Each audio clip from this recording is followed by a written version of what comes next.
السلام علیکم ورحمۃ اللہ وبرکاتہ۔ میرے محترم ناظرین کرام، آج کے اس درس میں آپ کے ساتھ غسل کا طریقہ، ایک ہے عام غسل کا طریقہ اور ایک ہے غسل جنابت کا طریقہ۔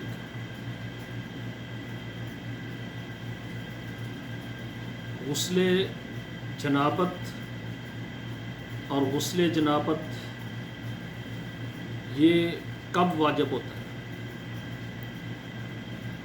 یہ سارے مسائل انشاءاللہ تعالی آج کے اس درس میں ہوں گے۔ سب سے پہلے ہے غسل کا طریقہ۔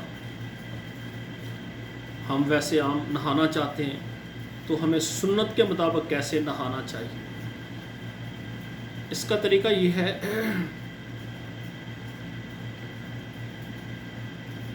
کہ آپ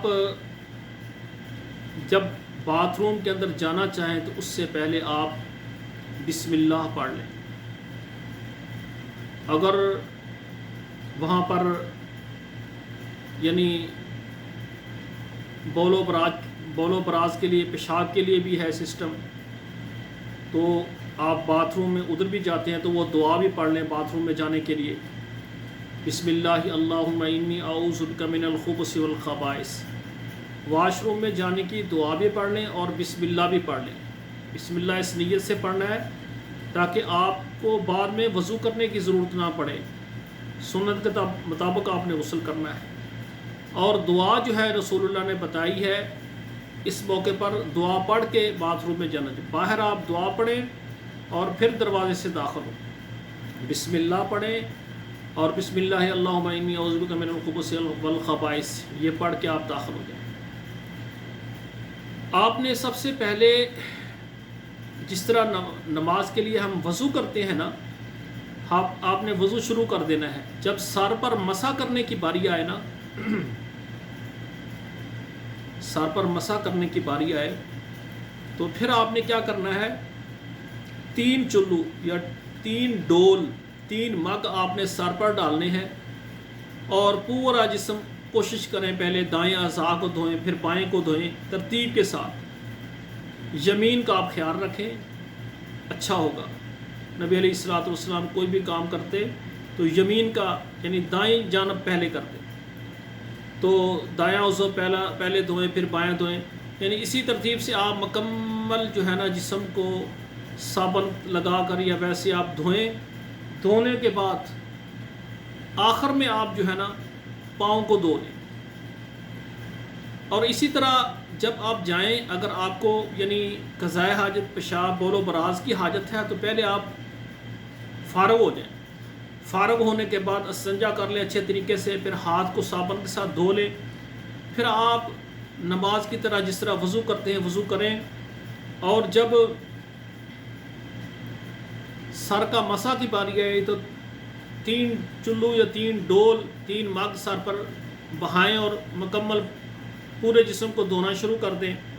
آخر میں پاؤں کو دھو لیں اور آپ باتھ روم سے باہر آ جائیں، کپڑے وغیرہ پہن کر باہر آ جائیں۔ تو باہر آ کر آپ وضو کے بعد والی جو دعا ہے، اشہد ان لا الہ الا اللہ وحدہ لا شریک لہ واشہد ان محمدا عبدہ ورسولہ اللہم اجعلنی من التوابین واجعلنی من المتطہرین، یہ دونوں دعائیں پڑھ لیں۔ اب آپ کو نماز کے لیے الگ وضو کرنے کی ضرورت نہیں ہے۔ یہ ہے غسل کرنے کا طریقہ سنت کے مطابق۔ اب دوسرے نمبر پر یعنی ایک ہوتا ہے غسل واجب، یعنی انسان کے اوپر غسل واجب کب ہوتا ہے۔ پہلے یہ غسل واجب کب ہوتا ہے یہ مسائل آپ کے سامنے رکھتا ہوں، بعد میں غسل واجب کرنے کا طریقہ آپ کے سامنے رکھوں گا۔ غسل واجب کی یعنی 2 صورتیں ہیں، ایک خواب کے اندر رات کو آدمی سوتا ہے، سوتے ہوئے آدمی کو احتلام ہو جائے، منی خارج ہو جائے، یا بیوی کے ساتھ ہم بستری کرے، یہ 2 وجہ ہیں جس سے یعنی غسل واجب ہوتا ہے. جب تک آدمی غسل نہ کرے کوئی عبادت نہیں ہوتی، وضو بھی نہیں ہوتا بندے کا. اور تیسری جو شکل ہے یہ صرف ان کا تعلق خواتین کے ساتھ ہے، بالغ عورتوں کے ساتھ ہے. یہ ہے کہ حیض سے فارغ ہونا یا نفاس سے فارغ ہونا. حیض اور نفاس سے فارغ ہونے کے بعد یہ خواتین پر، عورتوں پر یہ غسل واجب ہو جاتا ہے. حیض اور نفاس کی حالت میں یہ حکماً جو ہے نا عورتیں ناپاک ہوتی ہیں. اس لیے ان ایام میں اللہ ذوالجلال نے عورتوں پر نماز کو بالکل معاف کر دیا ہے. اس کی دوبارہ قضا دینے کی ضرورت نہیں ہے. لیکن اس حالت میں عورت کے لیے ہے کہ وہ روزے نہ رکھے، لیکن دوسرے ایام میں جب حیض سے فارغ ہو جائے، پاک ہو جائے، تو پھر یہ روزے دوسرے ایام میں رکھے گی. اور اسی طرح جمعہ کے دن اور عیدین کے دن بھی ہے نا یہ غسل کرنا بعض علماء کے نزدیک واجب ہے اور بعض کے نزدیک مستحب ہے. میں سمجھتا ہوں کہ جمعے والے دن اگر انسان کے پاس ٹائم ہے تو لازمی غسل کرنا چاہیے. جمعے والا دن ہمارے لیے عبادت کے لیے خاص ہے، تو آپ کوشش کریں غسل کرنے کی. لیکن اگر آپ کہیں کام پر گئے، آپ لیٹ ہو گئے، اب لیٹ ہونے کی وجہ سے اگر آپ غسل کریں گے تو آپ کا خطبہ جمعہ جو ہے نا وہ جاتا رہے گا. تو پھر آپ پاک ہیں، جسم آپ کا پاک ہے، آپ وضو کریں اور جلدی جو ہے نا کپڑے پہن کر، یا آپ کے صاف پاک کپڑے ہیں تو آپ جلدی وضو کر کے مسجد میں چلے جائیں تاکہ اذان سے پہلے آپ مسجد میں حاضر ہوں. یہ ہمارا طریقہ کہ جب نماز کا ٹائم ہو ہم مسجد میں جائیں، یہ کوئی طریقہ نہیں ہے. اللہ کو ناراض کرنے والی باتیں نہ کریں بھائیوں. آپ کے پاس ٹائم ہے، کوشش کریں جمعے والے دن جلدی آپ غسل کریں، پہلی گھڑی میں مسجد میں جائیں غسل کریں. ہاں اگر کوئی ضروری کام ہوتا ہے، مجبوری ہے، کام سے آپ آئے ہیں، دیکھتے ہیں کہ اذان کو 5-7 منٹ رہتے ہیں، اگر میں غسل کرنے لگ جاؤں گا تو اذان ہو جائے گی، تو اذان سے پہلے جانے کی فضیلت بھی جاتی رہے گی. لیٹ ہو جاؤں گا تو آپ جلدی وضو کر کے مسجد میں پہنچ جائیں.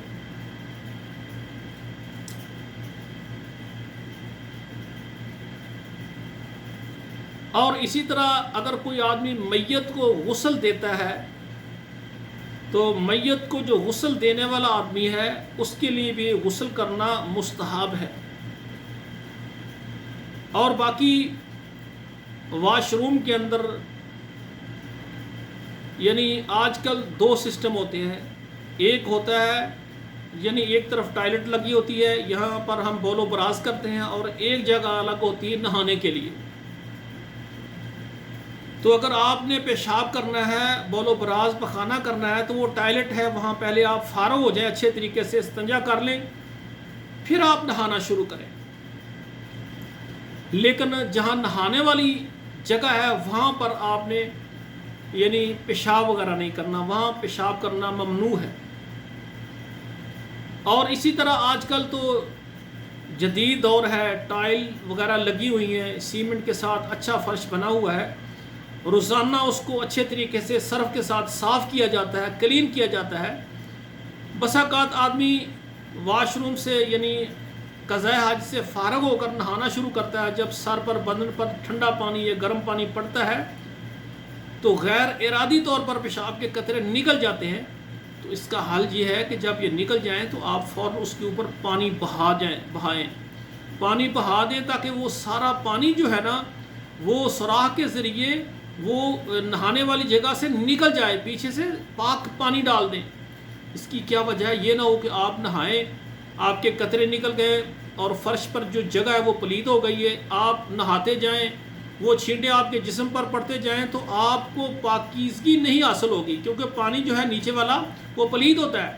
تو آپ پانی بہا دیں تاکہ وہ پیشاب کے قطروں کا اثر نکل جائے، اوپر سے پانی بہا دیں اور وہ پانی یعنی نکل جائے وہاں سے، تاکہ پیچھے پھر یہ خطرہ نہ رہے کہ آپ کے جسم پر ناپاک چھینٹے پڑیں.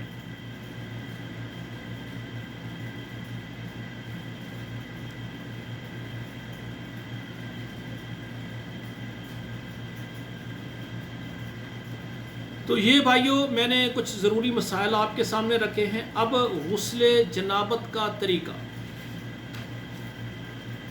تو بات یہ ہے کہ جب آپ واش روم کے اندر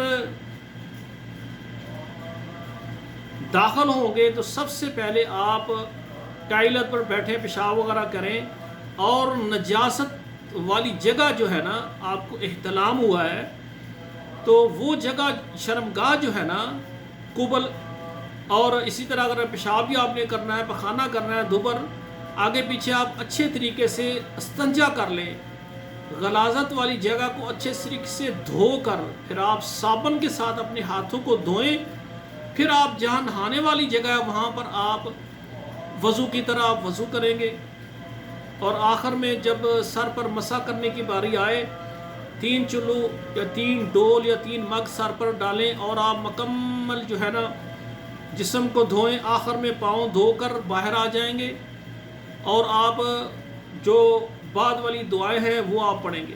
صاف ظاہر ہے کہ واش روم میں جب آپ گئے ہیں تو باہر آپ نے بسم اللہ پڑھی ہے نا اور دعا بھی پڑھی ہے، تو اب آپ اندر آئیں گے تو مکمل یہ طریقہ ہے۔ اور اگر آپ نے بسم اللہ نہیں پڑھی، بغیر بسم اللہ کے ہی داخل ہو گئے، آپ کو بھول گئی ہے، اور دعا بھی نہیں پڑھی، یہ بھی اکثر ہوتا ہے، دعا پڑھنا بھی بھول جاتی ہے، تو پھر آپ کے لیے ضروری ہے کہ باہر آ کر آپ کپڑے پہنیں اور دوبارہ بسم اللہ پڑھ کے مکمل وضو کریں۔ بغیر بسم اللہ پڑھنے کے اگر آپ نہائیں گے تو پھر آپ کا وضو نہیں ہوگا، آپ کو وضو دوبارہ کرنا ہوگا۔ تو یہ بھائیوں آپ کے سامنے غسل جنابت کا طریقہ میں نے رکھا ہے۔ اب جو عورتیں ہیں، خواتین ہیں، ان کے لیے حیض اور نفاس کی وجہ سے تو وہ غسل کرنا چاہتی ہیں، تو عام جو ہے نا غسل کرنا جس طرح ہوتا ہے، غسل جنابت جسے کہتے ہیں، ہم میاں بیوی ہم بستر ہوتے ہیں یا خواب میں احتلام ہو جانا، اس سے اگر عورت غسل کرے گی تو اس کے لیے سر کی میڈیاں وغیرہ جو ہے نا وہ کھولنا ضروری نہیں ہے، وہ صرف پانی اتنا بہائے سر میں کہ سر کی جڑوں تک پانی پہنچ جائے۔ لیکن اگر حیض سے اور فارغ ہوتی ہے اور نفاس سے فارغ ہوتی ہے تو پھر عورت کا سر کی میڈیاں کھولنا ضروری ہے، کھول کر مکمل سر کو اچھے طریقے سے دھوئیں۔ تو یہ خواتین کے لیے یہ مسائل ہیں۔ تو اس طرح سے یعنی واش روم میں جائیں، سب سے پہلے آپ غلاظت والی جگہ کو دھوئیں، پھر اپنے ہاتھ کو صابن کے ساتھ دھو کر پھر جو ہے نا آپ اپنے وضو کی طرح وضو کریں، سر پر جو ہے جہاں پانی ڈالنا ہے 3 چلو ڈالنے کے بعد سارا جسم دائیں بائیں، دائیں پہلے دایاں پھر بایاں ایسے دھوتے جائیں، آخر میں آپ نے جو ہے نا پاؤں کو دھو لینا ہے، اور یہ آپ کا غسل جنابت یہ اس سے آپ فارغ ہو گئے ہیں۔ تو باہر آ کر آپ دعا پڑھ لیں۔ تو یہ کچھ مسائل میں نے آپ کے سامنے رکھے ہیں میرے بھائیوں۔ اس طرح سے ہمیں اکثر بھائیوں کو غسل کرنے کا نہیں پتہ، غسل جنابت کا نہیں پتہ، تو یہ یعنی ہمیں چاہیے گھر میں بچوں کو، یعنی جب چھوٹے بچے ان کو نہانے کا طریقہ، وضو کا طریقہ سکھائیں۔